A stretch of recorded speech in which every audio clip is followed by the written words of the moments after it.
La deuxième partie de cette interview est consacrée à l'homme et sa vision politique. Nous allons chercher à comprendre quelle est la vision politique d'Eric Tchingé en ce moment. Eric Tchingé, je vous pose la première préoccupation concernant cette deuxième partie donc de l'interview. Je commence par le nord-ouest et le sud-ouest.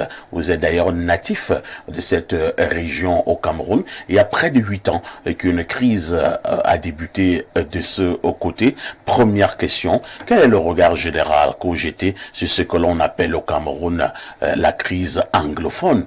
Et maintenant, comment sortir de cette impasse?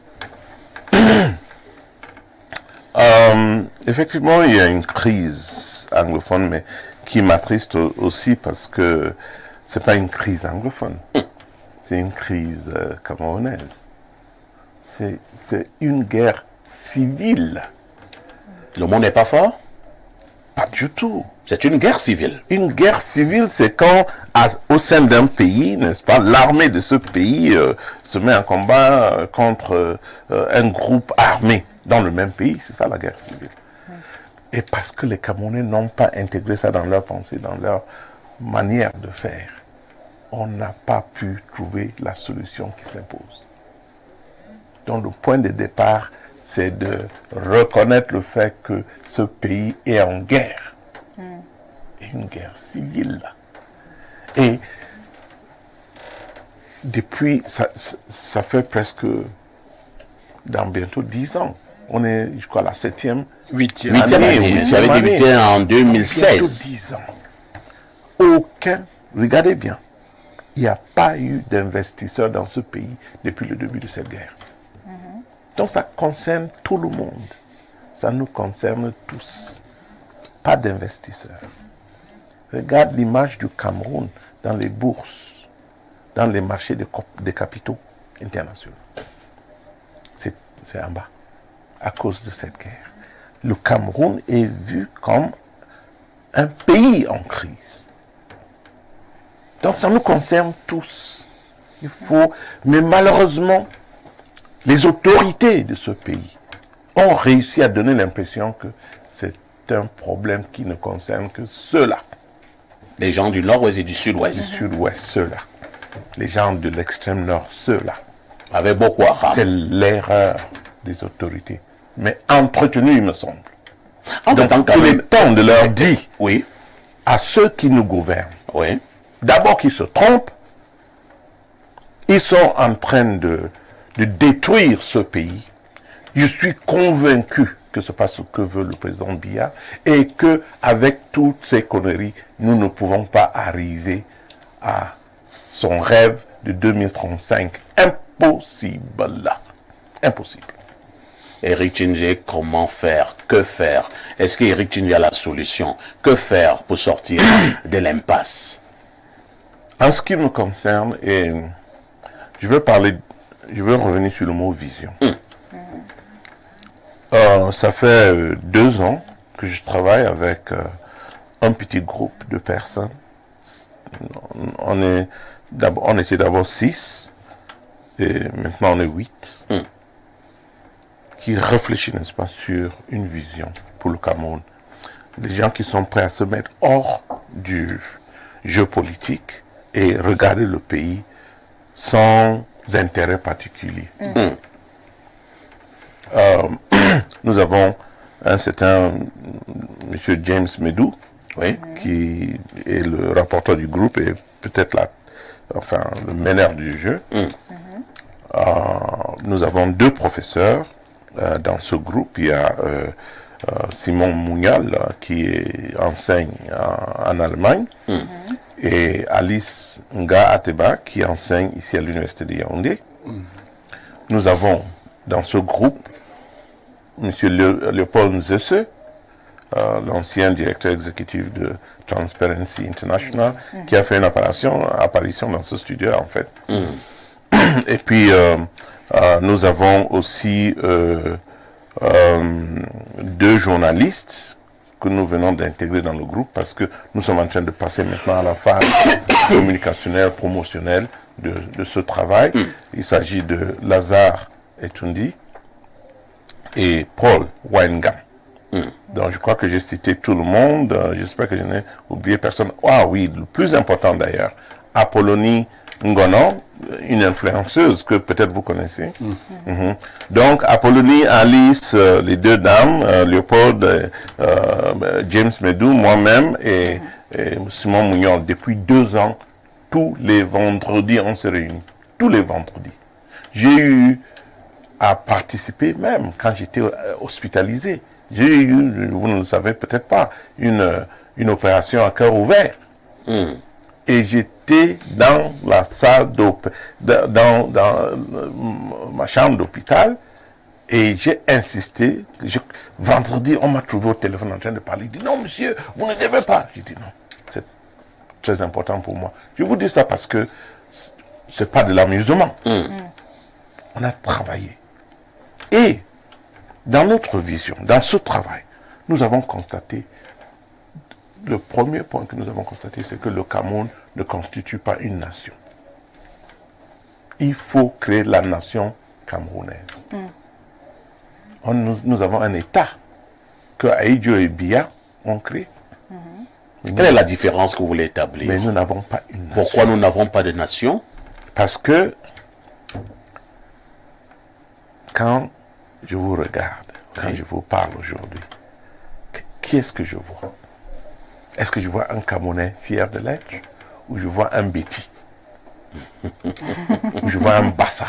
Ou je vois un Bamileke? Ou je vois un anglophone? Éric Tchindjé, anglophone, crise anglophone, vous êtes le problème dans notre pays. Vous voulez gâter le pays? Nous voulons une nation. Est-ce que les anglophones veulent gâter le Cameroun? Justement, c'est ce qui se dit, n'est-ce pas?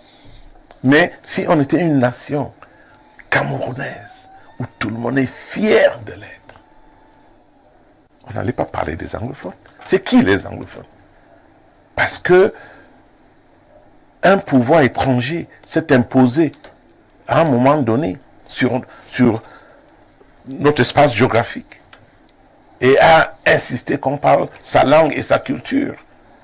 Qu'on devienne donc les anglophones et les francophones. C'est ça le problème. Pour qu'on devienne donc une nation, on va parler, comme disait Blériot il y a un instant, d'une culture, des mœurs qui sont pareilles à travers notre espace géographique. Quand il parlait de la manière dont on épouse une femme ou la dot, c'est moi je suis de Bamenda.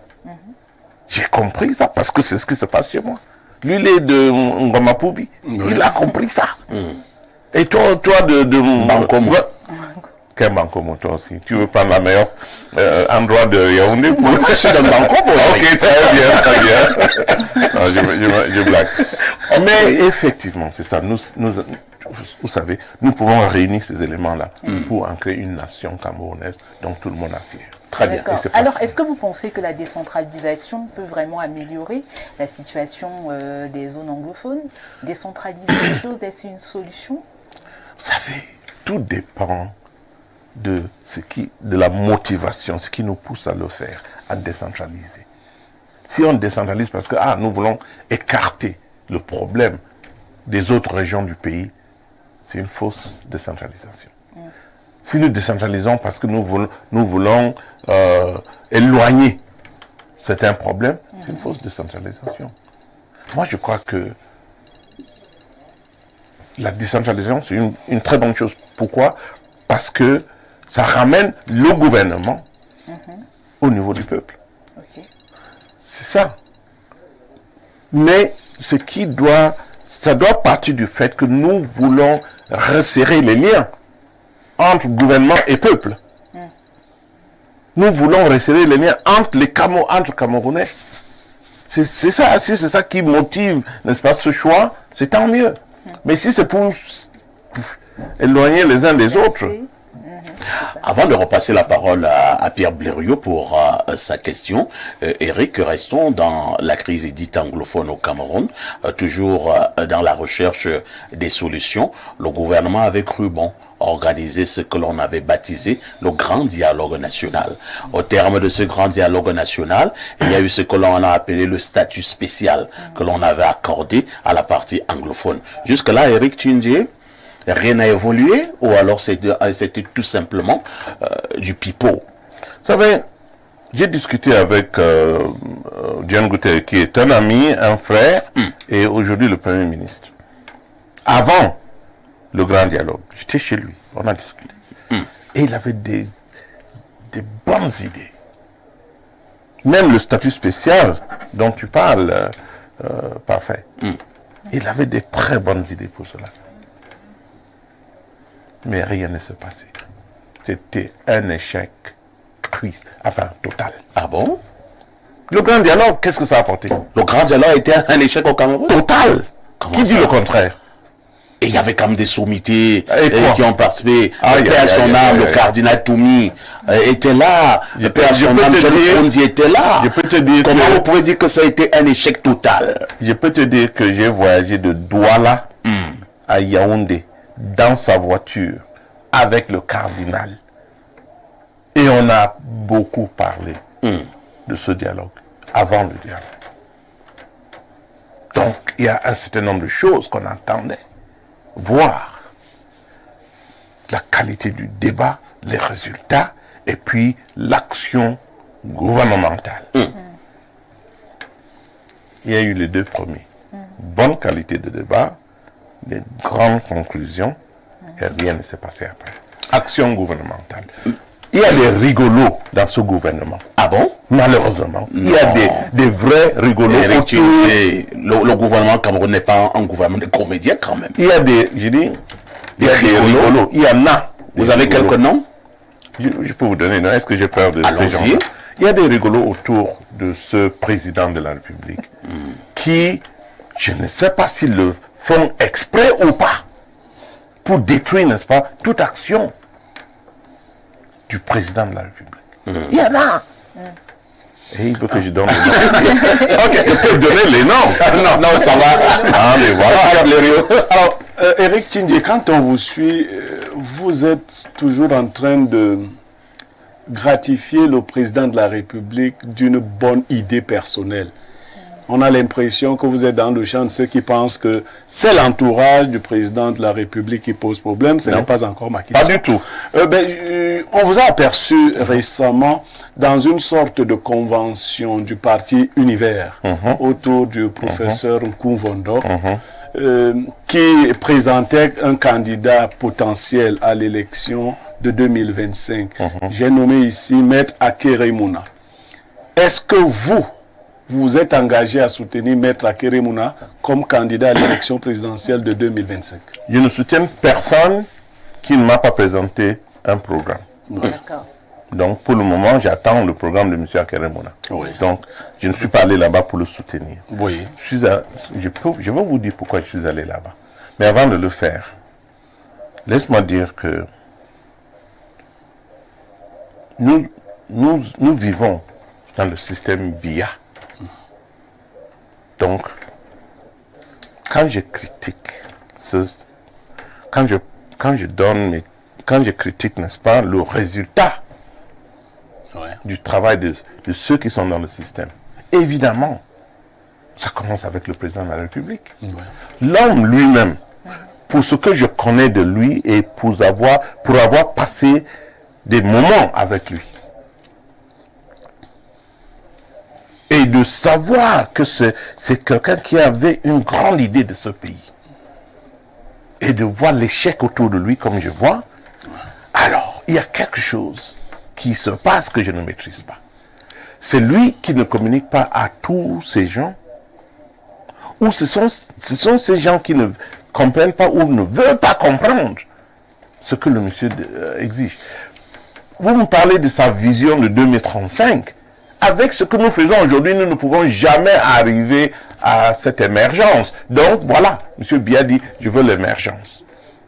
Et rien ne se passe autour de lui qui peut nous amener vers l'émergence. C'est la réalité. Donc, c'est lui, oui peut-être, parce qu'il n'exige pas les résultats de tout ce monde-là autour de lui. Mais la réalité est là. Je n'invente rien.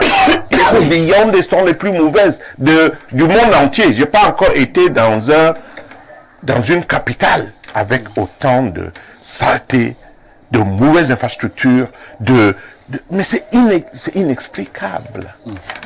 Oui, mais tout ce que j'ai entendu parler de M. Biya, ils ont été aux côtés de M. Biya, l'homme lui-même.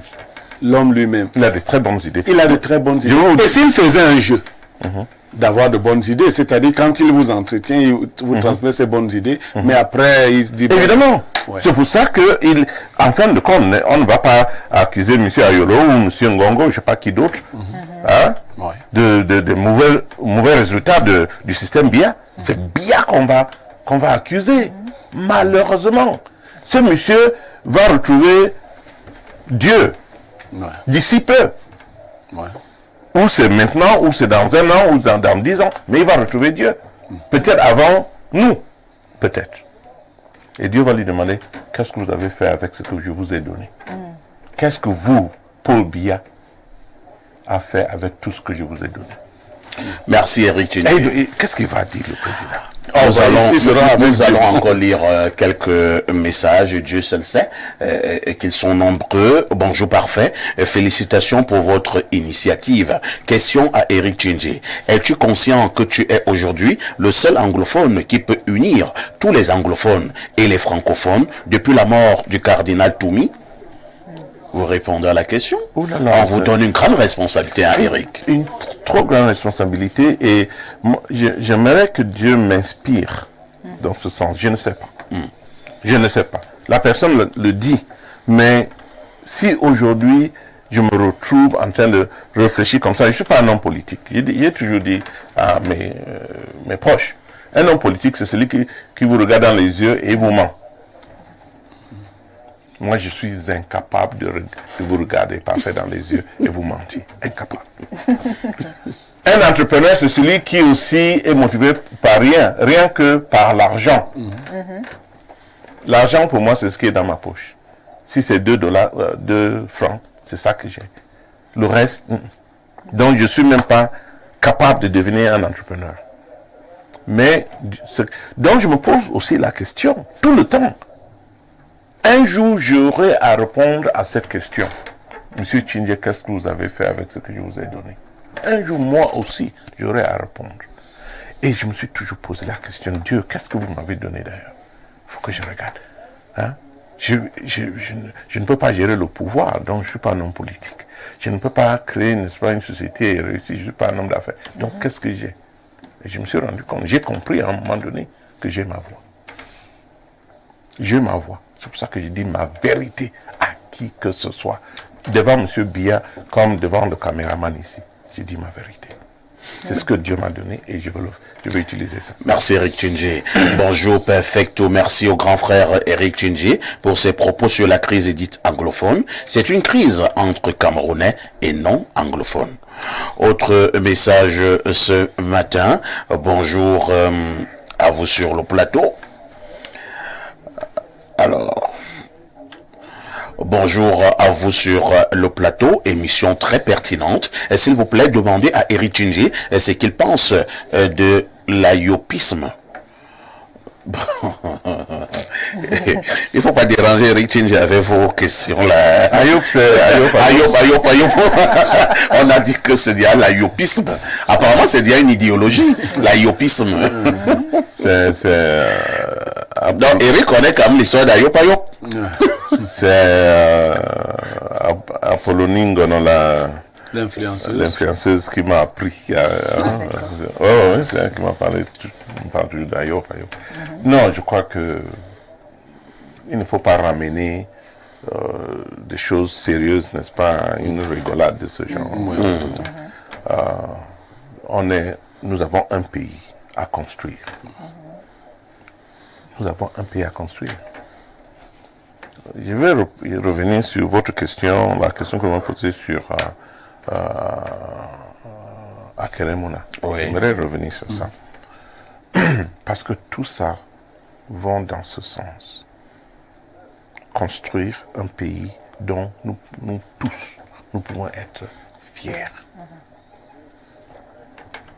Je crois qu'aujourd'hui, le prochain président du Cameroun doit être un anglophone.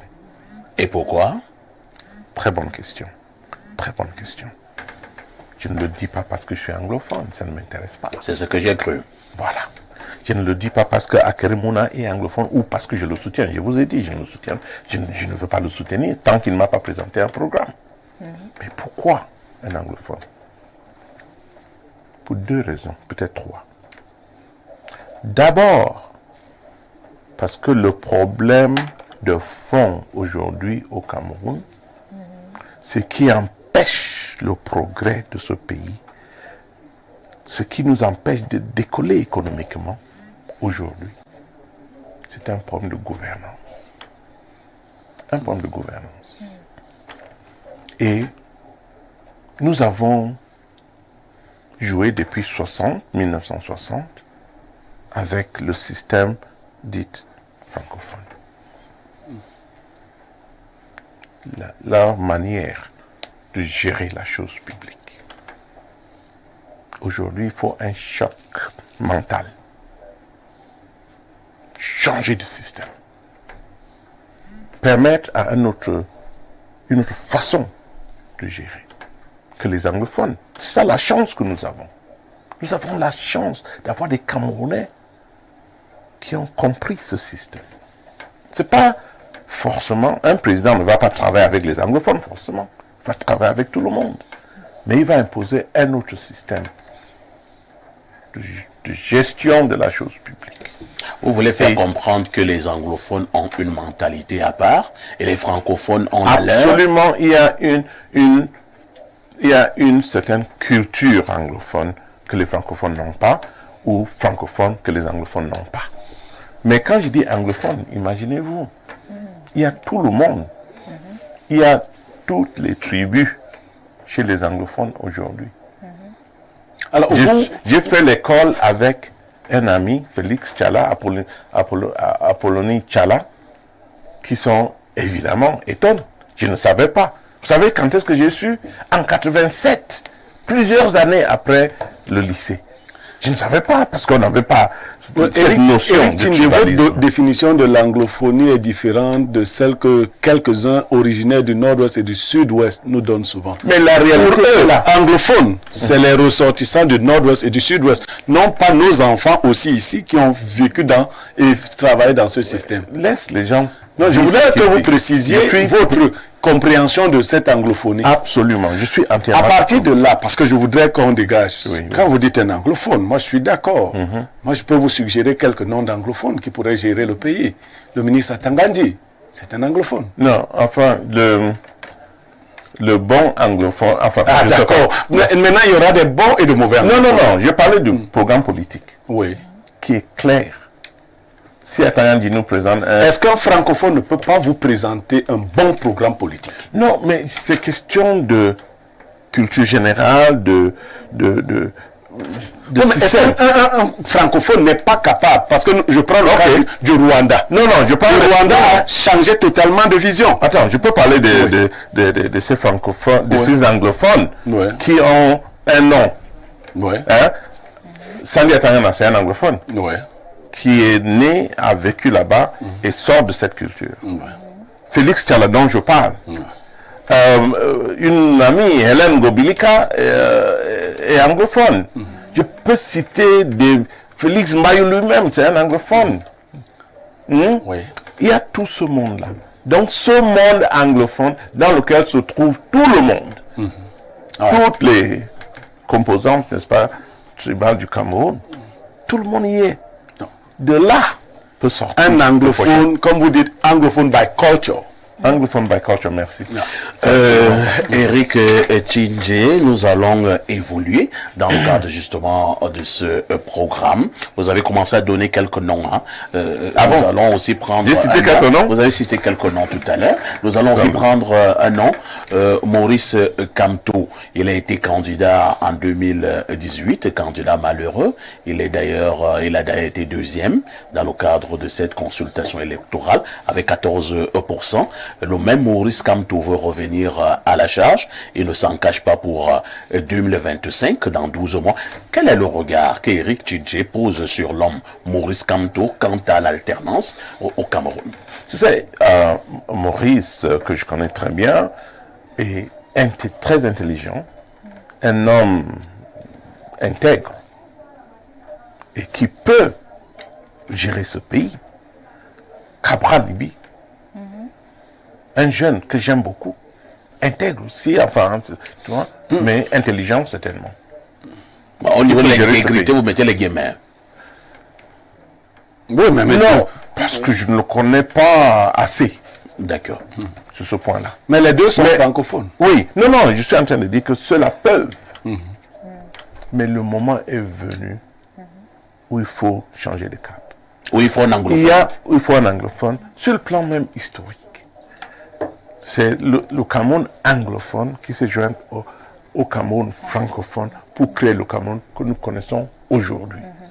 Et pendant 60 ans, c'est le Cameroun francophone qui a dirigé.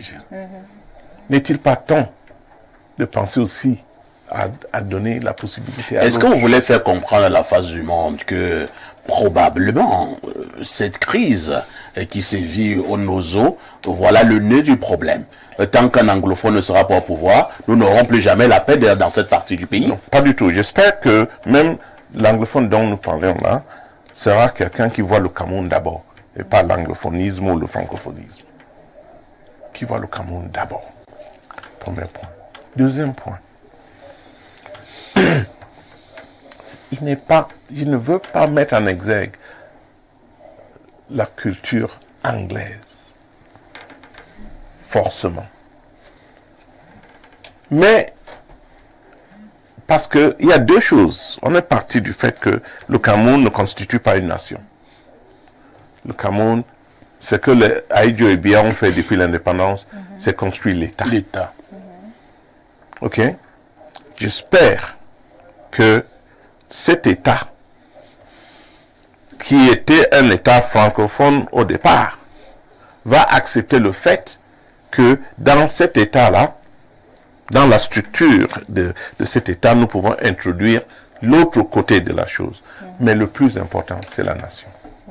Donc, la personne qui viendra, qu'il soit anglophone ou francophone, doit mettre en priorité, n'est-ce pas, la nécessité de créer une nation. Je vous parlais donc de ce que ce groupe, je vous ai donné la liste des noms, que le résultat de leur travail, n'importe qui peut l'adopter. Parce que là-dedans, nous allons retrouver tout ce qui se dit sur la nation, l'État, sur la santé, sur la justice, sur l'éducation, sur l'économie. Il y a tout un tas de choses à faire que l'État peut aider. Mais en partant du fait que on doit faire du Cameroun une nation où ces éléments-là ne sont plus... Très bien, c'est compris. Julie? D'accord, on parle bien évidemment de proposer comme candidat à la présidentielle de 2025 en anglophone. Mais est-ce que vous ne pensez pas que le francophone peut faire la part des choses? C'est-à-dire que de réunir le francophone et l'anglophone, est-ce qu'il faut automatiquement et prioritairement que ce soit un anglophone? Oui, parce qu'il faut un choc. Il faut forcer les Camerounais à commencer à réfléchir autrement. Oui. Et croyez-moi, c'est pas un francophone. Prenez le cas où Kamto devient président, ou John Gouté devient président. Forcément, si c'est Kamto, les choses vont continuer. Comme on a l'habitude de faire. Il va changer pas mal de choses. Si c'est John Gouté, il commence à vous parler de PWD, Public Works Department, qui est créé pour empêcher les trous que nous voyons partout à Yaoundé. Éric Tchidjé, John Gotti est Premier ministre. Oui, bien sûr. Quelle est la marque qu'il a apportée de spécial? Rien, parce qu'il est sur un système qui ne contrôle pas... c'est pas une bonne excuse. J'ai donné un nom. Je prends l'initiative. Il est bloqué par le Premier ministre. C'est lui qui organise et anime l'action gouvernementale. Oui, absolument. Quelle est la touche? On a vu de la touche d'autres. Je veux savoir, hein, quelle est la touche de John Gotti? Je suis entièrement. Je voudrais encore vous citer un autre nom. Nous avons comme ministre des enseignements secondaires Nalova Nyonga. Voilà des anglophones qui gèrent des pans de pouvoir. Bien sûr. Est-ce que vous pensez que quand on arrive dans ces ministères-là, ça inspire aux francophones? Parce que, Eric, moi j'ai un problème. Bien sûr, bien sûr. Moi je soutiens l'idée qu'un anglophone prenne le pouvoir. Mais l'idée que nous avons aussi, c'est que quelques pans de pouvoir ont été donnés aux anglophones. Oui. Et on ne les a pas vus faire la différence. On n'a pas vu que... Parce qu'en fait, je prends là une anecdote que racontait le cardinal Christian Toumi. Il disait que... il reprochait aux chrétiens catholiques.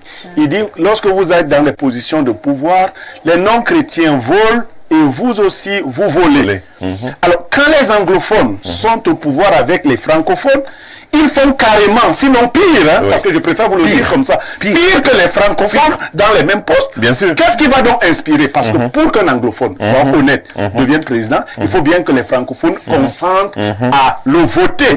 Mais pour cela, il faudrait que les anglophones nous aient montré dans les petits pouvoirs qu'ils ont eus qu'ils étaient exceptionnels. Est-ce que les ministres anglophones sont exceptionnels au Cameroun? Ah non, absolument pas. Mais qu'est-ce qui va donc nous pousser à donner aux anglophones? Parce qu'on va créer une autre caste d'anglophones venus de nulle part? Non, ils sont intelligents. Ils appartiennent à un système. Le système BIA. Et ils jouent le jeu comme tout le monde. C'est ça. S'ils n'étaient pas là, parce que s'ils n'étaient pas dans le système BIA, ils feraient... S'ils étaient dans un autre système qui leur permet d'avoir... J'étais en train de parler de PWD.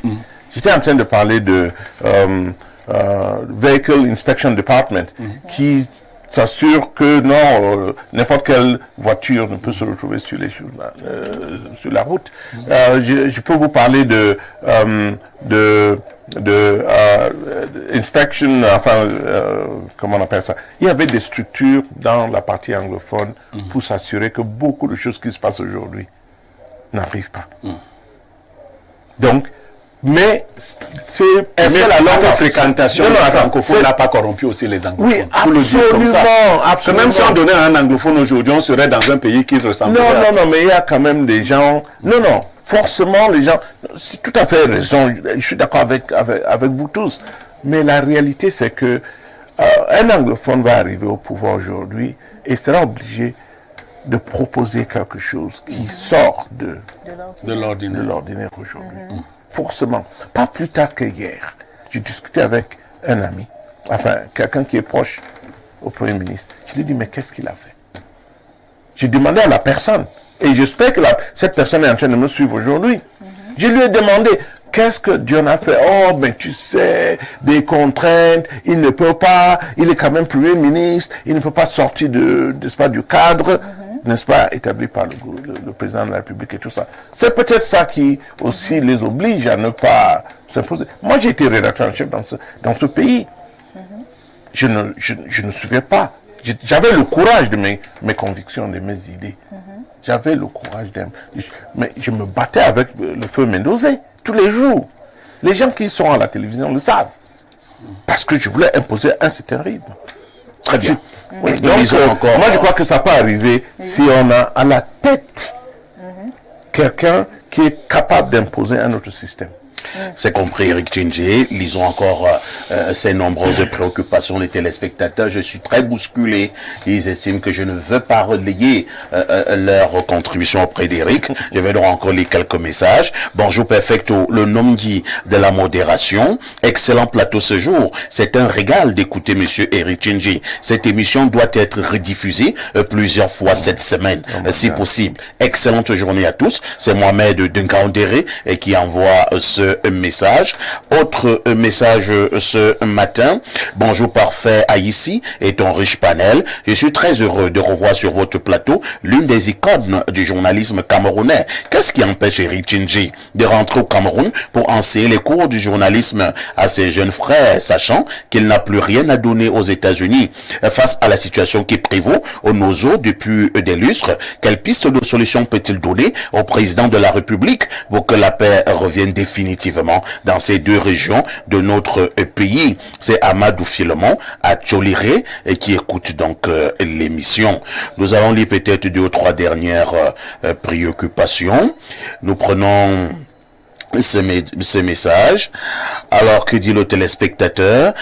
Transmets-moi toutes mes amitiés à mon idole et grand frère Eric Tchindji. Merci de l'avoir invité. On n'est pas déçus. Voilà. Il m'a envoyé une photo, hein. D'accord. Autre message ce matin. Bonjour Perfecto. Félicitations pour avoir décroché un panéliste de marque. Ceci démontre que les téléspectateurs ont beaucoup de considération pour votre chaîne et votre émission. Pour moi, je suis d'accord avec monsieur Eric Tchindji pour sa vision d'un anglophone au pouvoir. Les anglophones sont réalistes et les francophones sont des penseurs vides. Ça ici Bilora à Douala qui envoie ce message. Autre message ce matin, Bernard Minkwa à Lolodov, qu'est-ce qu'il dit? Pour les raisons que monsieur Eric Tchindji, l'UPC accompagnera la candidature de Maître Akeri Mouna. Malheureusement, le message est parti, hein? Il a effacé son propre message. Autre préoccupation, bonjour Perfecto et à tout le monde sur le plateau. Le débat de ce mercredi est très intéressant. Il nous faut changer de paradigme dans la gestion de la chose publique. Il est temps qu'on essaye d'autres choses. Il est temps qu'on essaye l'approche anglo-saxonne du management, car à mon avis, il est assez pragmatique.